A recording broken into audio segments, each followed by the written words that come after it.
My aim is that after listening carefully 25 minutes, you have an idea what cognitive urban design computing is, why it's so great and new and innovative, and the future of urban planning.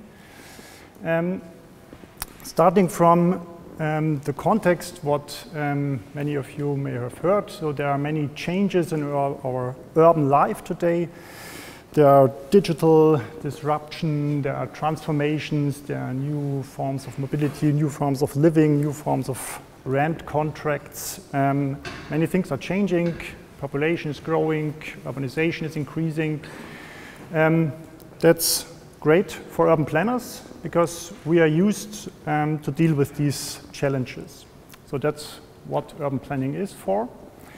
And what I will show you is how we can use digital methods, new computing technologies to support, to assist the planning process. The idea is that we change somehow a little bit the idea of how we approach the problem, that we somehow think about where we want to go to in the future. What shall our future life look like? How should our city look like? So what's the aim of what we want to do? Where do we want to go to? And that's the idea of backcasting. So you define the aim and then you think about how you can achieve it. So how to build cities that are somehow self-sustainable or sustainable cities that can somehow work as a kind of metabolism organism.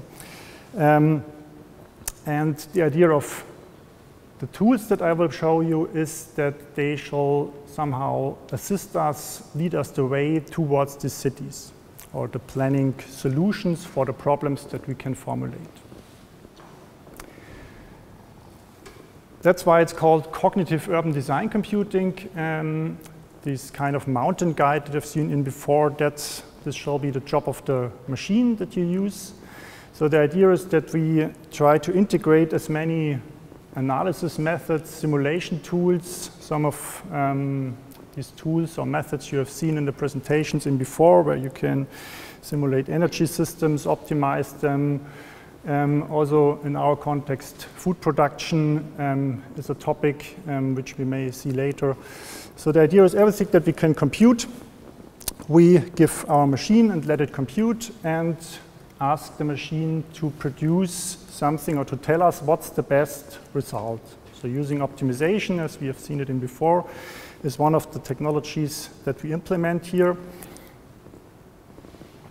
But on the other hand side, not everything is computable, is formulatable. So you always need the human in the loop, so to say, who can control the system, who brings in the more intangible information that are not measurable directly. So first of all, I will show you a few of the methods that we apply, that we develop, also in the Principal Scientist project. And in the second part, I will show you some examples how these methods are applied in a more complex context of urban planning projects. So the project here at AIT is structured in these work packages, so where we want to concentrate. One part is how we can use the data that we can collect from available data sources, how they can inform urban planning, how we can also use the various kind of simulation tools on the geometry. So in our case, the spatial configuration, so the geometrical entities, these are the most important elements that we work with. In the middle part, you see the methods that deal with the integration of the citizens. We may call it co-design or participation. So how we can use new technologies, mobile technologies, to do urban planning in a different way or to communicate it in a different way. And the third part on the right side, that's about computing urban design solutions automatically. So the idea is if we can measure what is good or bad, if we can somehow evaluate it automatically, the consequences that you can apply some kind of complex optimization methods and automatically generate good solutions. So that's the final aim. And there is then also some research about the methods, how you can present it to, for example, a stakeholder group to discuss the pros and cons about certain solutions that we have computed. So let me show you a few of the examples that we work on at the moment. So there is the very first starting point for this participation approach. That's the project of a PhD student who has developed an app to simplify the process for creating parklets. So that's not the most revolutionary thing you can do, but it's, from our point of view, the starting point for transforming open urban spaces, public spaces. And this project is in Vienna, so there is the rule that you can transform 10% of the parking places of a street to parklets. Parklets is what you can see there. You can take a parking place and build a swimming pool onto it. You just need to send a proposal to the city of Vienna, and usually they agree on it if you don't put it on a place where it's marked red. So that's why Juan has developed this map, marked every place where it's possible. So these are the green areas. Then you can click on this area, and you will get also some support for making the application proposal. Press the button, and then it's sent to the city of Vienna, and then they will return hopefully very soon with the allowance to do this. So that's now implemented. You can use it. That's on this website. So if you want to build a parklet, you're very welcome, and I want to motivate to do this. The idea is that this is maybe the first step of transforming urban spaces also on a larger scale.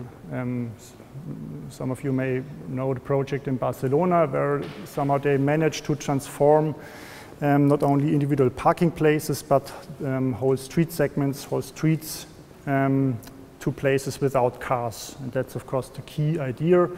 We have to get rid of the cars to make public spaces more livable and to use it for urban life. And that's somehow the final aim, to propose technologies that allows us to somehow enforce these processes.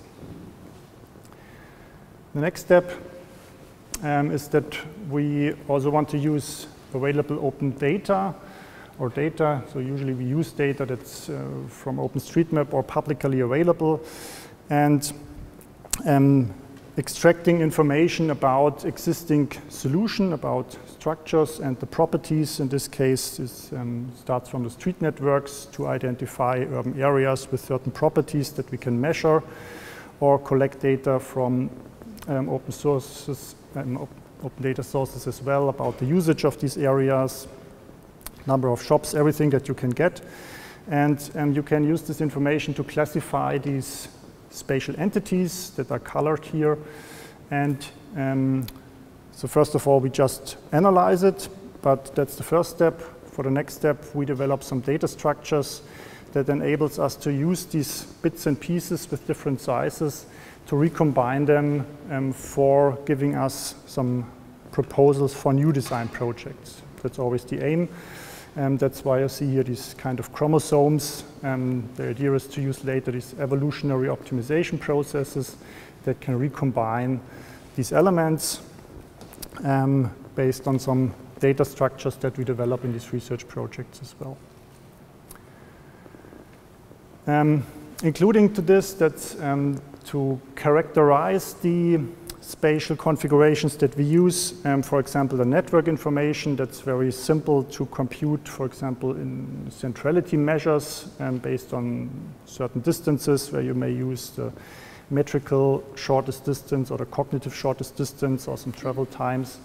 In our case, we want to use it to define where you have a better accessibility in the urban spaces, and this gives us some information for which kind of usage it may be more attractive, for residential usages or for commercial usages.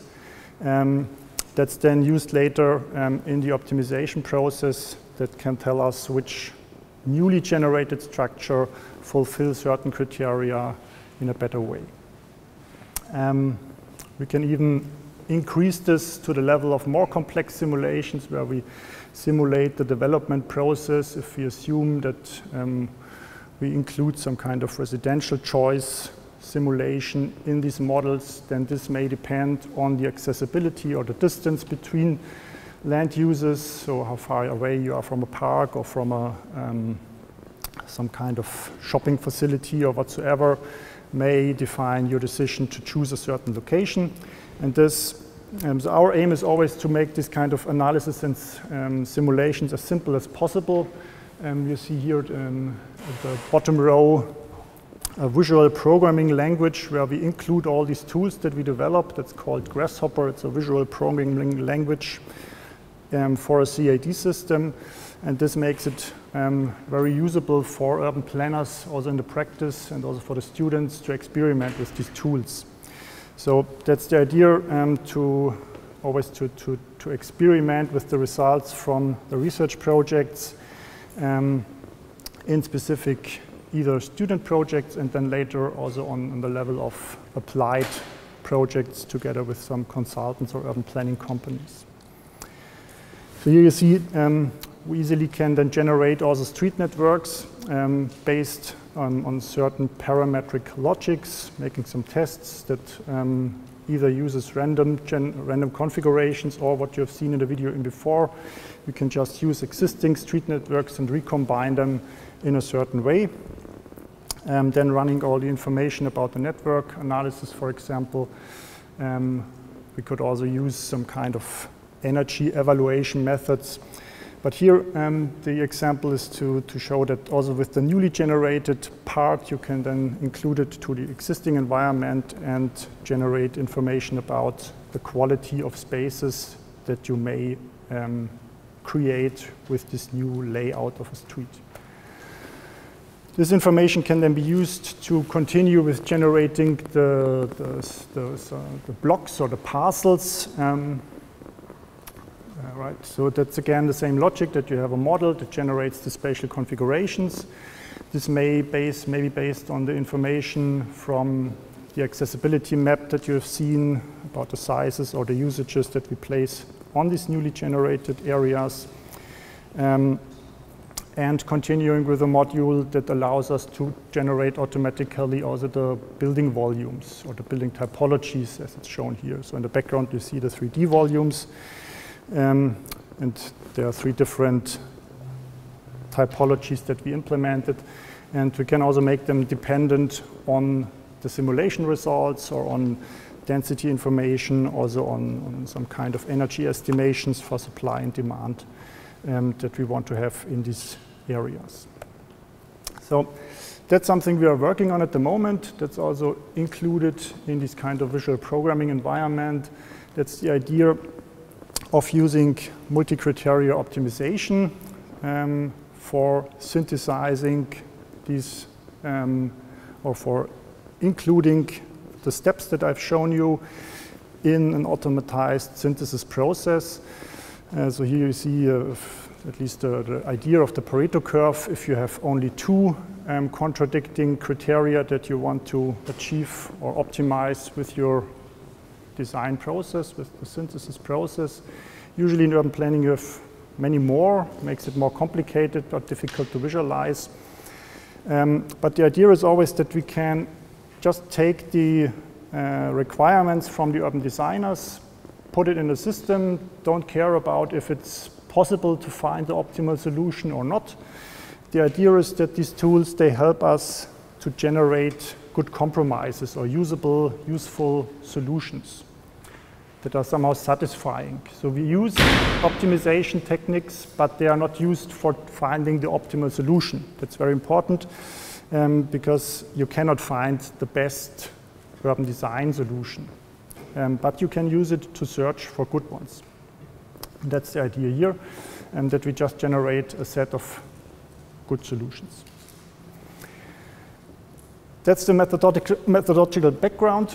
I will show you now some projects where we try to apply it in a more complex context, because you can develop great individual tools for certain problems that may be formalized in a way as we do it in science. So there you have the so-called tame problems, and you can somehow find a solution for the problem. In urban planning, it's more difficult. There you have to deal with the so-called wicked problems. So the difficulty is that in the beginning, you even don't know what's the problem. So you have to play around to figure out, okay, what do I want to achieve? What's my, in the translation to the technical terms, my optimization surface? So what's the aim where I want to go to? Let's see. So here you should see a project that we've implemented for Singapore, where we tried now to putting together all these bits and pieces and generating a solution or 3 design proposals for this old container terminal that's transformed at the moment into a new urban district. We started with design concepts. This came from the human designers that somehow define the requirements, the borders, the framework of the whole design project. And then they applied step by step these techniques for generating the street network, in this case, where you can experiment with different parameters that fulfill somehow the requirements from the city of Singapore or from the developers that want to somehow achieve certain densities or certain qualities of the urban space. And there you see then these individual elements that you can control. Here they are visualized by manual controls, but later on you can also put this in your optimization system and let it vary automatically, always with the idea to find the solutions that are useful in the end. So let's go forward a little bit. So you see this goes up to the relatively detailed level of the building volumes. And the good thing is always you have in real time all the information about the volumes, the square meters, the surfaces of the streets, the number of trees. So everything's there when you do it. And in the old design processes, so we have done this with the Future Cities Lab in Singapore. Usually the urban designers, they have their Excel tables and their CAD files, and then they make the measurements, put it in the table, and have this very classical way of developing these things. And here you always have the overview how good your design is.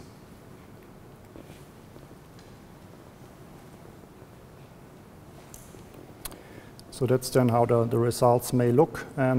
We've generated 3 different ones just to show that it's not a lot of effort. Once you have implemented the rules, you can relatively easily change the framework, the boundary conditions, and generate new solutions. Currently, we develop this further from these research ideas up to the level where we can really offer it to be compatible with the level of urban design that is also produced, or the quality that's produced by urban design offices when the urban designers do it manually. That's a test project with an office in the United States. They asked us to show our working process on this site in Saudi Arabia. And they've given us some sketches how they worked in the traditional way, and then we transformed it or translated it in this automatized way, showing them how fast it can be, how many variants you can generate, how immediately you can measure the quality and all the aspects that you can compute if you have these kind of digital master plans. So here we start just with the street grid and putting the green spaces around.